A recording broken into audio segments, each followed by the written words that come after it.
Man,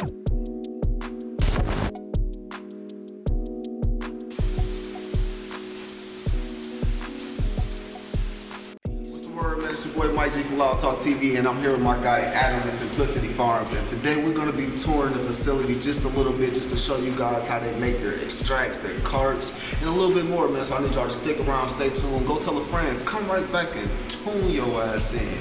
We finna get it in.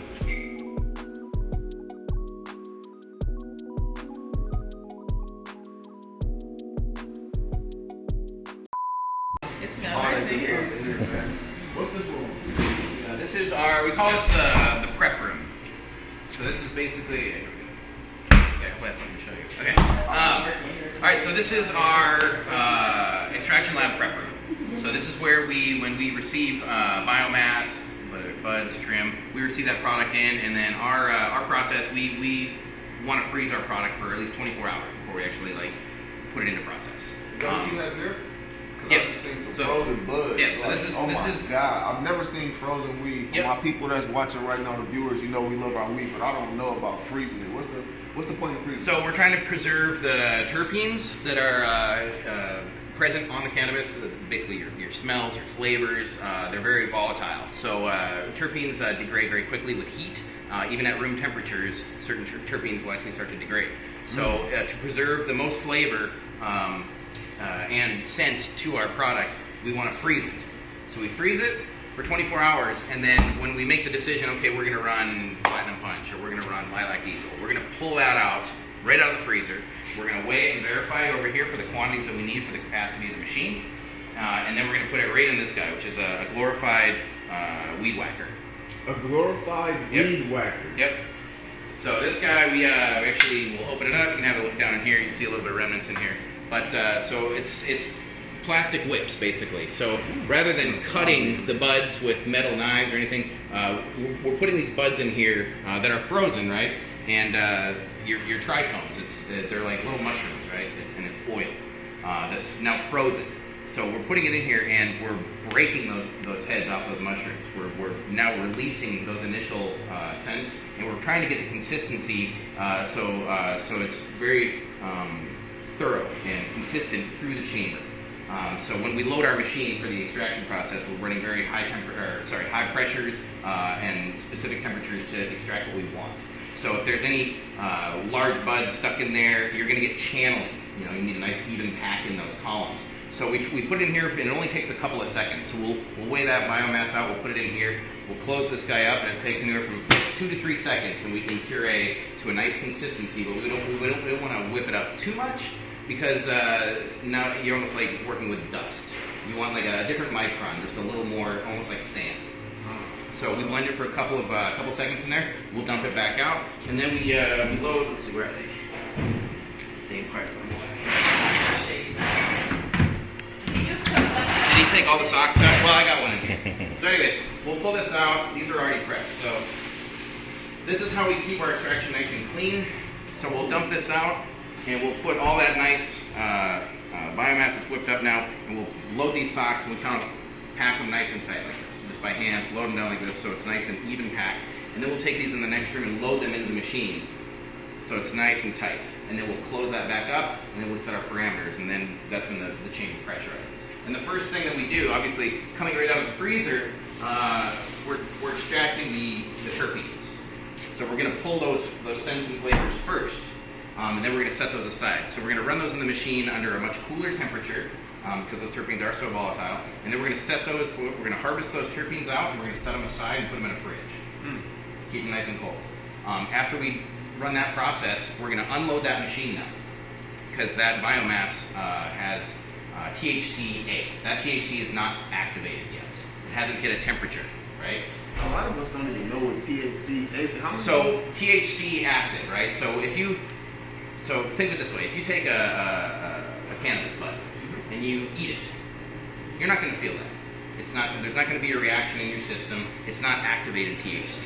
It hasn't hit that threshold, which is why when you take that bud and you roll it up in a joint or pack a bowl, however you want to consume that, when that flame hits it, that bud is now hitting that threshold that's dropping that acid, it's dropping that A off of it. So now it's activated THC. Now when it hits that temperature, you're ingesting it. Now you have that, you experience that. Same with like baking brownies, right? Until it, when you put it in that oven, once it hits that threshold, which is on this chart right here, right about 220 degrees, and it's all about activating the THC takes time specifically. It's time and temperature. And the longer you bake something, the longer you bake this biomass, your THC is actually going to increase. This chart here, like your CBD is going to go up, your CBG is going to degrade over time. So there's really a sweet spot where you want to bake your product, and then you pull it. So you know you've activated as much of that as you can, right? So basically, we've now set those terpenes aside because once we bake it, that heat would degrade those. It's going to burn those off. You're not going to have access to those. But now we've taken those aside. They're safe. They're preserved. Now we bake it in here. We unload the machine, we put it in here, we bake it, hit that temperature, and then we're going to load it back in the same machine, and we're going to increase that temperature. Because just like in a car, right? When that car warms up, the engine warms up, that oil that's in that engine is going to flow a lot faster, more efficiently. So now we can, because we've preserved those terpenes, we're not worried about burning them off, we can increase those temperature, and now that raw crude oil in that following run is going to flow into that cup a lot easier. So now we're going to run it for an extra handful of hours. For us, it takes about 4 to 5 hours, depending on the strain, to extract the max amount of oil out of it. Then we'll depressurize the machine, and then now we have a raw oil and we have a terpene from the original plant that we extracted. And our process, we don't cut our product with anything, we don't mix it with anything. Our product doesn't taste like Fruity Pebbles, it doesn't taste like cotton candy. We're taking those original terpenes from that cannabis, and we're putting them back in that raw oil by weight, and we're going to weigh that out to have just the proper mixture, get the right flavor profile, but we don't want to put too much because we actually will have leftover terpenes where if we put all the terps back in that original batch, it's actually going to be way too powerful. It's not going to be enjoyable. So you don't want to knock our socks off? Honestly, it would be too much. It would be way too much. So anyways, we're going to weigh that out, and then we're going to blend that by hand. We're actually going to hand fold those terpenes back into that oil. Again, no motorized equipment, nothing to create friction, because we're all about terpene preservation, right? So nothing to generate heat to burn those off, because we've taken all these steps through all the methodology to keep them there. So we're going to hand mix those, and then we're going to throw those right into a cartridge, and that's a cartridge that you then purchase and consume. And will we see any of this process that you just broke down to us today in this video? We're gonna see a little bit. Yeah, we're gonna see some raw oil that's currently off gassing with the CO2. We're gonna purge that CO2 out of there, and hopefully we can actually harvest the cups fresh off the machine. We can actually see some of it being harvested. Y'all heard it, man. The man is talking a lot of science. I feel like we're in Dexter's laboratory right now, and I'm just a fly on the wall or something, man. I hope you guys can pick up some vital information on what you're consuming, because me as a consumer and a connoisseur, a lot of this stuff that he's telling us, I never knew about. So I'm happy to just get educated right now. That's why I'm so quiet. I'm being educated. There's a lot to it. Stick around. It definitely is. Stick around.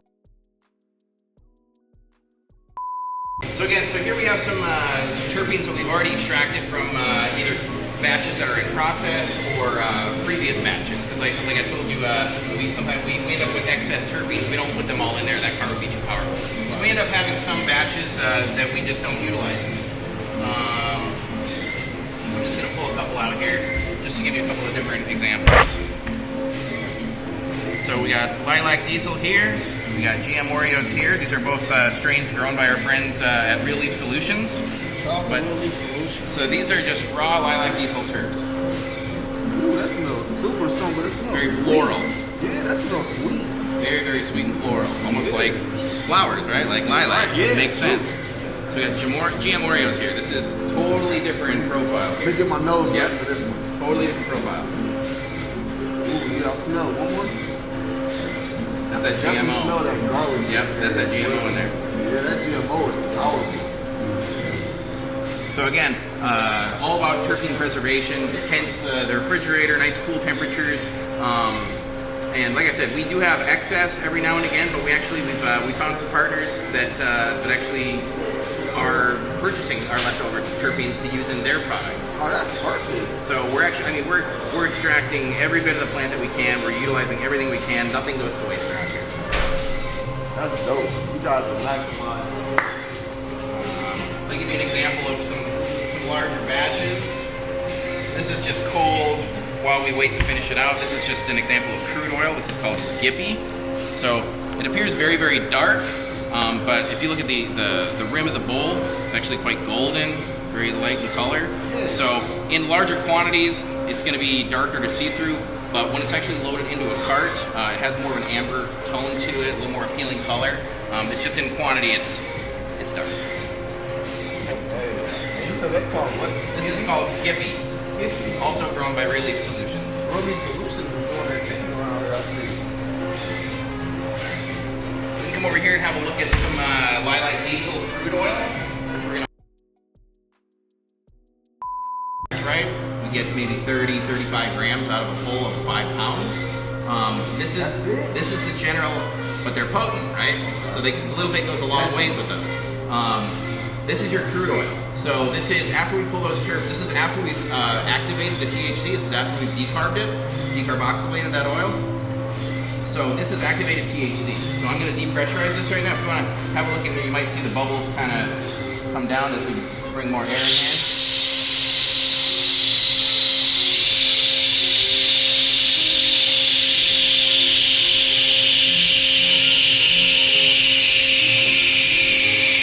What we're doing in here is, as we're running the machine, we're pulling off our fraction of oil that we're harvesting. It's going to come out with a lot of CO2, which is acting as our solvent. So this oil comes fresh out of there, loaded with CO2 bubbles, just like a soda, just like a beer. Right. So what this machine is doing is we're keeping that oil not too hot, but we're keeping it warm. We're creating negative pressure in here to expedite the process of getting that CO2 out of that oil.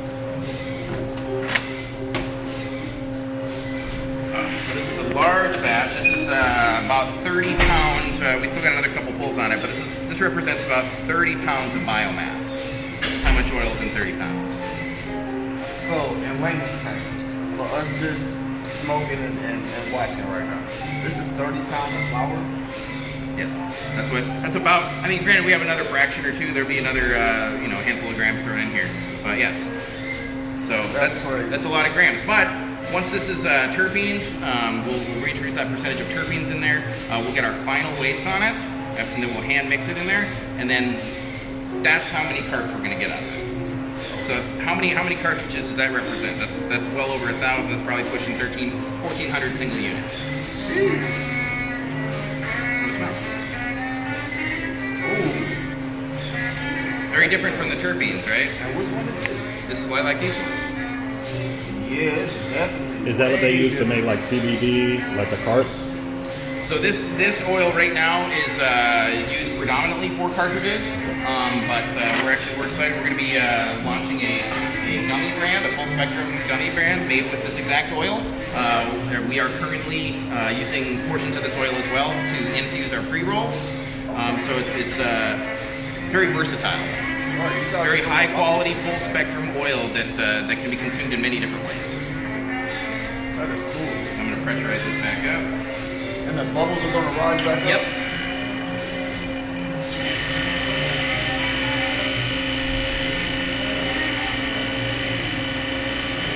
The trick is to watch it because you can pull it too hard and that you'll have a big mess in there. You don't want it to go over the top. True.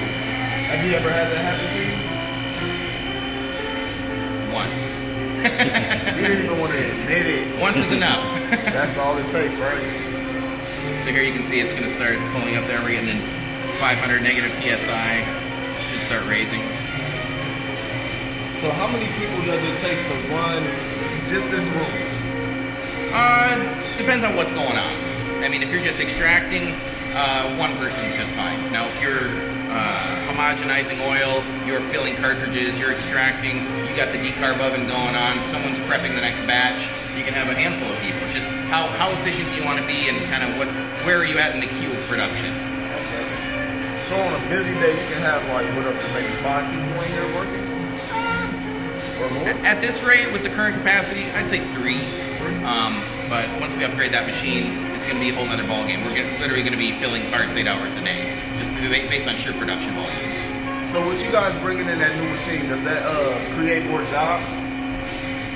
Yes, within the absolutely. Absolutely. That's there's hours of responsibility there just based on cart filling, packaging, stickering and labeling, and then prepping the larger batches. Now right now this machine has a 5-pound capacity of biomass. When the new machine comes in, we're going to be running 20 pounds of biomass. So it's going to be a lot more intensive, a lot more involved. Now, what do they need to be like certified or anything to be able to work with you guys? In this specific room for this process, yeah, we do have a certification that's provided from the manufacturer of our machine. Basically, you take a course, you get really familiar with the pressures and the processes in order to safely operate the machine and what to do in a situation where the off chance something happens, right? You need to be, it's very high pressures. We're talking 1,000, 2,000 PSI in small chambers.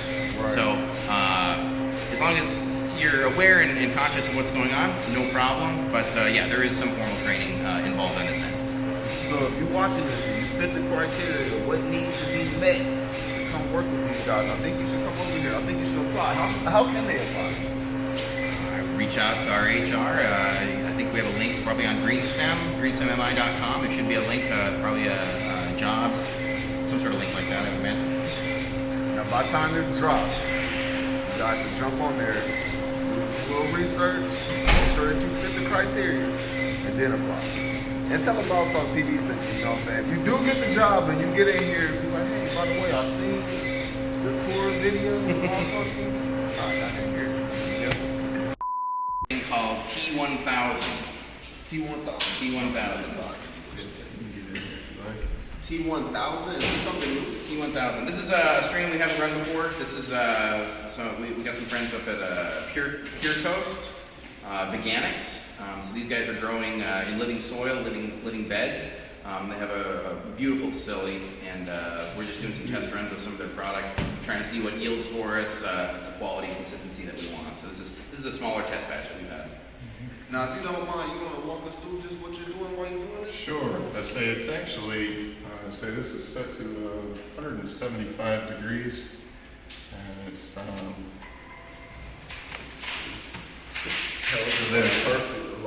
dried bubble hash here, pressed into or packed into 2 separate bags, and then I'm just applying some heat and some pressure, and all the goodness comes out. Do you ever get tired just looking at this just oozing down?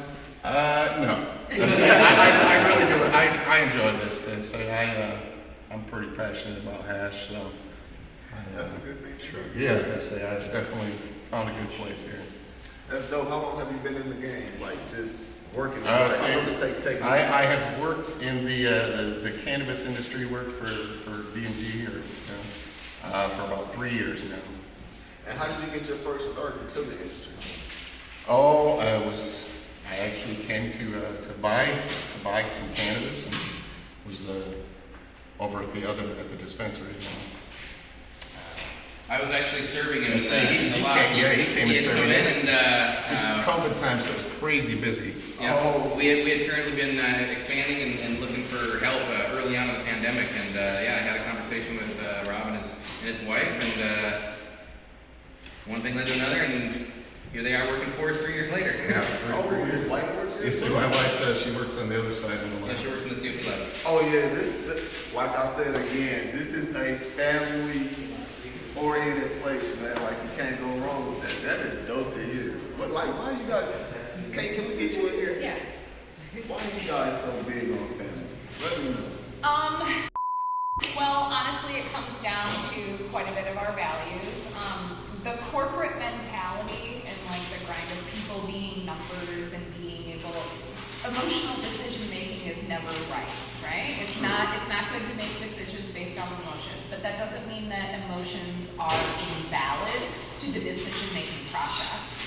Corporate has a tendency to be very cold, and it has a tendency to think of people as numbers and to do them wrong, and it always comes down to like $1 and this, that, and the other, and they'll just get rid of one another. Well, when we know, okay, well, we started a bootstrap business, right? We started something with very little money, and we had to grow it on our own, and we don't want to do that with people that aren't within ours, right? Like we wanted to, like for example, when we hired on Rob, he came forward and he was just like, hey, my wife, and it's just like, yes. You don't even know Yes. what Tour is. Exactly, where it's just like, man, like, people care more, and like, we care more, and we're able to put a lot of our morals and ethics back into the business, like giving back as much as we do. Like, for example, in April at Greenstown, 4.20% of all of the sales goes directly back to local South Bend, Mishawaka, Niles charities. Like, it all goes right back into the area. We've done this our 4th year in a row doing it. Like, we wouldn't be able to do that if we were corporate. If we weren't privately owned, we wouldn't be able to make the decisions that we make. We wouldn't be able to hire the way that we wanted to give chances. Like, corporate will automatically say, oh, well, do they have experience in the industry? No, but they were a server for the last 12 years, and they know how to hustle, and they know exactly what to do in our parking lot with our fast-paced mentality at retail, right? Like, that doesn't negate them for a job. Well, and the beautiful thing too is, people like Rob and Sarah, like they've come in and into roles that we've hired them into, but they've also had to grow and pivot with us through the development of the company. These two and others have migrated from department to department as needed, as we need. Hey, we kind of got a hole over here, we're gonna need to fill this or whatever. These guys have been very willing and able to migrate as needed to benefit and grow the company with us. It's the team and family mentality of like, we're gonna make this work. Not like, oh, well, it's some corporate jerk's money, it's all going back to them, where it's like, oh man, like, it's literally all staying right here. We're putting it right back into the business to build and grow, to build a lab, to do another solventless lab. You know what I mean? Like, it's all coming right back internally in order for us to keep growing. The industry in Michigan is following the same trends that Colorado did, where they're consolidating into vertically integrated companies, which means that the retail makes their own. It cuts out the middleman. So it's not somebody that owns a grow and then somebody owns a lab and somebody owns a retail and it feeds one another. Now it's all shutting down the middleman and buying from each other, and they make and process and sell their own. And it completely cuts out and the we middleman. can pass on the savings because we're manufacturing and we're producing this product and bringing it down and selling it at a fair cost because we didn't have to pay someone a fee on it. Exactly. And like, we're able to create and to participate in a healthy industry, being vertically integrated as we are right now with a processing lab and a store here in Niles. Like, our products are able to be very affordable in retail, and not just at our store, but others. So like Adam was saying, I mean, it's a huge benefit to us, and we're able to purchase from sources that we trust, that, for example, Real Leaf Solutions, right? They're family owned and operated. Their products are very well taken care of. Their plants are happy. They're terpene. We call it milking. Like, they milk. Like, they give. And like, it's because they're not cutting corners to please stockholders or interests or other states that are demanding, well, we want to keep these 3 stores open in Pennsylvania now, so you've got to raise your prices and you've got to cut your costs at the grow, and then the weed deteriorates because it's not getting the care or the attention or the people that it needs, because corporate. I love this. Like I said, this is an educational purpose only video. So I hope you guys are really taking in some of the stuff that they're getting spilled out. Because this is gems, what we call a game. You feel me? They're getting a free game right now. How you guys pick it up while they laying it down.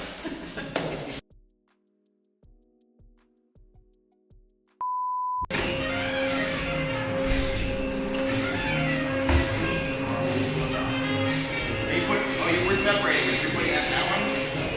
You put that in here? Yeah, it's gonna be a little full. Yeah, it's gonna be full. So we're just gonna wait for this to depressurize, and then we're gonna put that little cup and see what we got. That's Dane. Dane.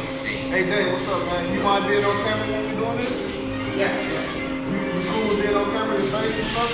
Okay, cool. Yeah, all right. You want to do a little talking as well? Take a little bit off of Adam?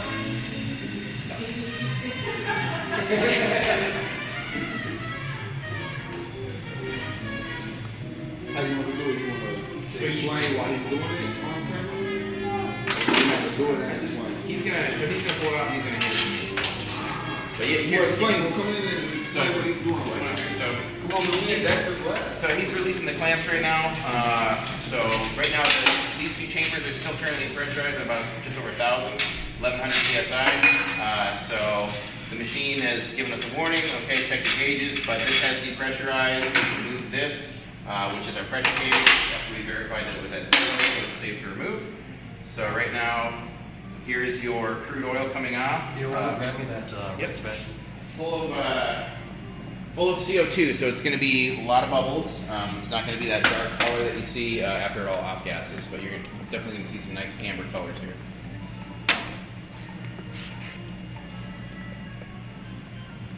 So there you can see the bubbles. It's starting to expand because CO2 naturally off gases. So I'm going to grab that. I'm going to bring it over here and harvest it.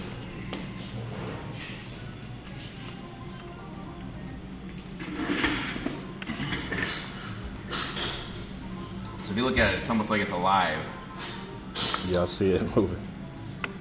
Isn't that wild? Yeah, it looks like lava. It's like breathing. So I'm going to hit it with just a little bit of heat from afar. Remove this gasket. And that's just going to kind of expedite moving some of this CO2 out of here, make it a little easier to harvest. Now explain to us a little bit what's the difference in the CO2 with you guys doing the CO2 and what other parts So kind of CO2 is it's a different methodology of extraction, and basically your solvent that you're using is it's a much safer solvent to extract. A lot of distillate, a lot of the cheaper end carts that are on the market today, they're extracted with harsher chemicals, right? Butane. Ethanol. There's lots of different means to do it, and of course this is what the state is testing for. You know, whatever goes to market, once it actually gets to sale, that product has passed final compliance testing. If a product fails for any reason, it never hits the market. It's not able for anyone to consume. So, I mean, if they pass tests, that's fine. It's just the style in which we choose to extract, we find is just it's number one, it's safer to work with. You know, we work with high pressures, but we don't have to build a special explosion-proof facility in order to do this type of extraction. It's just a different methodology, and you end up with just a different caliber of product.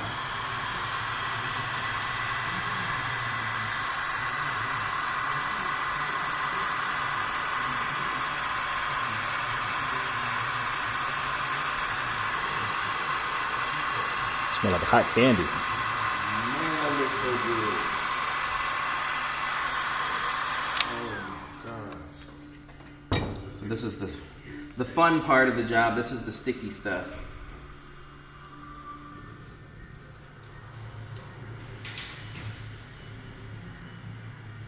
So we're trying to harvest as much as I can, and then getting it to separate from the two tools is it's a little bit of an art. It's kind of a learned process. Oh yeah, I was gonna say you're making this look easy. But it does get real sticky. Now, how long have you been in this industry? I was trained in CO2 extraction about 4.5 years ago. So I first started scraping tools just like this about 4 years ago. I love the way he gives it to us, like the scientific Dexter's laboratory. I'm gonna keep saying Dexter's lab because we're in the lab and I got the lab coat on. We toyed with painting a giant Dexter on the wall, actually. We never did, but You should have. still might. Put Dexter's body with your head on it. So here, one technique we have is we pull down and away from the tool to get it to separate. And of course, every gram you want to get, with every transfer of oil like this product, every time you transfer it from one container to another container to another container, there is going to be loss involved. It's just the nature of the game. There is residue that actually sticks to everything that it touches. So the trick is be as efficient as you can to maximize what you're pulling out of there. See, there's still quite a bit in it. Doesn't look like much. Doesn't look like much, but there's quite a bit in there still to get.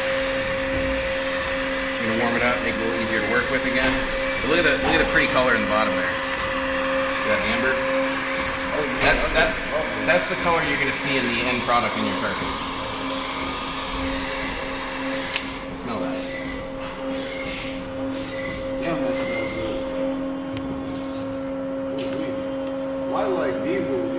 You're making me want to get a lilac diesel car. Are any of these cars in store right now? You bet. Yep, we got them down at Green Stem, and I'm not sure which of the stores have bought them, but in the last 3 months or so, we've got about 22 dispensaries carrying our product now around the state. Come on, man. Another round of applause, man. You guys are really humble, but I'm going to clap it up. What is the price range?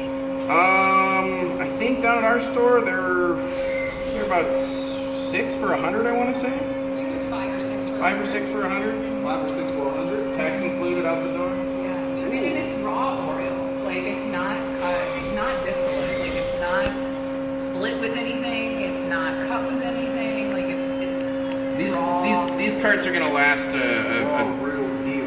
yeah. these carts are gonna last a standard consumer quite a bit longer than a standard distillate cart because you don't have to hit it as much. You're gonna get your effect off of just a couple of pulls off it, depending on your tolerance. I can vouch for that. I've had 2 of you guys' carts, and they definitely smoke better than any of the other carts that I've had. Yep, I appreciate that. Question though, are you guys ever going to get into the disposable carts? You know, we've toyed with it. Disposable Yep, cans? we've toyed with it. That's something very easily done. It's just a matter of getting our packaging designed, getting our batteries designed, and then making an order and figuring out the means to load them. I don't know if we could use our cart filling machine specifically for that, so that's another hurdle we have to figure out. But we don't have those yet, but don't think that we haven't thought about it. And I'm not saying it's not coming. It definitely will be. Hopefully we can get that in the near future. How many strands do you guys have as of right now in the carts? Right now, with how many stores have picked this up, like I said, we're running a second shift to create oil as fast as possible. I think right now I think at the store at Greenstem we might have about 4 or 5 different strains, but we're just doing everything we can to keep up with numbers until we get that big machine. I had one of your newer ones when we were at the Joseph Cannabis Festival. I believe that was the day that it was released. White Moe? White Moe. Yep. That's another one grown by Real Leaf Solutions. But yeah, that's a really good card. That's a high yielder, really nice flavor profile on it. I believe that's more of an indica hitting card. That's why I like it. I'm a big fan of Indians. That's probably why I was loving that cart like I was. Oh yeah, we appreciate that feedback. We got a bunch more of that out for testing right now. So we have a bunch more White Moe coming out of testing right quick. Oh yeah? Yeah. That's lovely to hear. White Moe in stores all summer. I think so. Let's see. There's still quite a few grams in there I gotta get. I gotta smell it every time you show me. I don't know why. You said that's still quite a few grams? Oh yeah. I bet there's probably consider the size. a little rim in there. I bet there's still 4 grams in there. 3 or 4. How long did it take you to be able to eyeball like how much you have left? You learn it quick. You run the machine and collect cups for a couple of months. You can start predicting pretty accurately what's still in there or not. You can see in this little rim here. Try and get that out of there.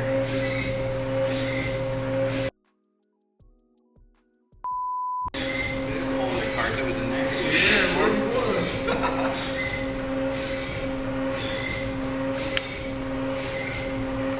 Well, how many carts do you guys produce a day? I don't look at it as per day. I look at it by week, just based on kind of the schedule of how things flow. Currently, we're doing about, with a single 8-hour shift, we do about 1,000 carts a week. Now we're running a double shift. Right now we're producing about 2,000 carts a week. And then with the upgrade, we'll be doing about 4,000 carts a week. And then if we ever see the need, we can double that shift, and then we'll be doing 8,000 carts a week. Now, how long is too long to have like your car sitting? Or is there such thing as too long? Because Sure, yeah. I mean, cannabis, like any consumable, has a shelf life, right? recommend, I mean, if you buy a product or a handful of products for a sale price, I'd, work through that at a fair rate. You don't want it sitting around the house for a year, But for one of our carts, I'd say we have a good, 6-month, window to consume it, and it's going to be just fine. But THC does degrade over time. So just keep that in mind with cannabis products. I only ask that because you guys have a great deal with 5 or 6 carts for $100. And if the carts last so long, will the consumer run into one of their carts and maybe getting old before using it? It just depends on your tolerance and your consumption rate. So if you get that good deal and you find that you're not going through them quickly enough, hey, give them to a friend or a family member. Share the love. There we go. And then you can always come back and get a fresh batch when you're ready. I love his marketing, by the way. It's tripping me out how he's just constantly reaching in there and getting more. I'm like, ain't nothing else in there. Like nothing else in there. Ain't nothing else in there. I don't know what you're reaching, bro. Every time. That's crazy. Yeah, look how much was still along those walls. Oh.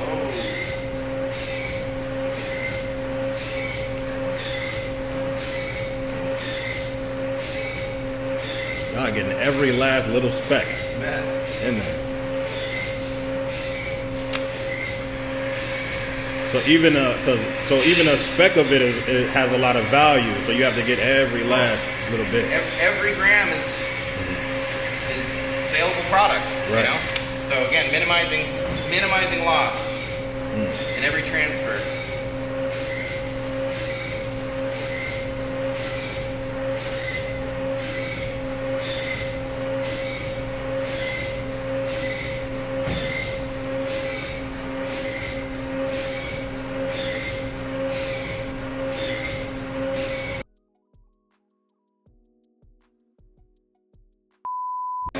That's minimal waste. But honestly, depending on where we're at in the stage, this same cup's going to go right back on the machine and it's going to collect more. So I'll have another chance to get that last gram out of there as well. Now, how many cups do you guys pull a day? Not numbing it down for everybody. Don't think of it as cups, think of it in terms of, we call them fractions. So every time, look at that. So every time we run that machine, we're running it for X amount of time. And eventually, we will get all the oil out. So different strains perform differently. So typically we'll run that machine for 5 hours total. We'll break that up into about 3 fractions. So we'll do about 2 hours at a time, 2 hours at a time, and then 1 hour. Typically, we're not going to get much more oil out of the plant. And the beauty is the oil actually tells you when you're done. So right now, the color, nice and pretty amber, translucent. We know there's still oil to be found in that plant. When you get to the end of it, it's going to start getting really, really dark, if not black. And then when we harvest that cup, we can make the decision at that time. Do we want to introduce that to the batch? It doesn't look like very good quality. Looks pretty dark. No, we're gonna waste that out. We're not gonna add that to that batch. So that way we end up we have the quality control to choose when we cut it off. But again, each strain, each plant performs a little differently. So when you do run into a batch that comes out at the end and it's like too dark for your liking, what do you do with it? We'll collect that in a separate jar, and then we either repurpose it for a different product, but typically we would just waste that out. We would destroy that in the isometric, and that's basically making it unrecognizable, unusable. We'll mix it with some dirt or whatever. Some dirt, why you just can't make some friends and family cards? Can't do that. Not in the white market. That's not how it works. Hurt my heart to hear that going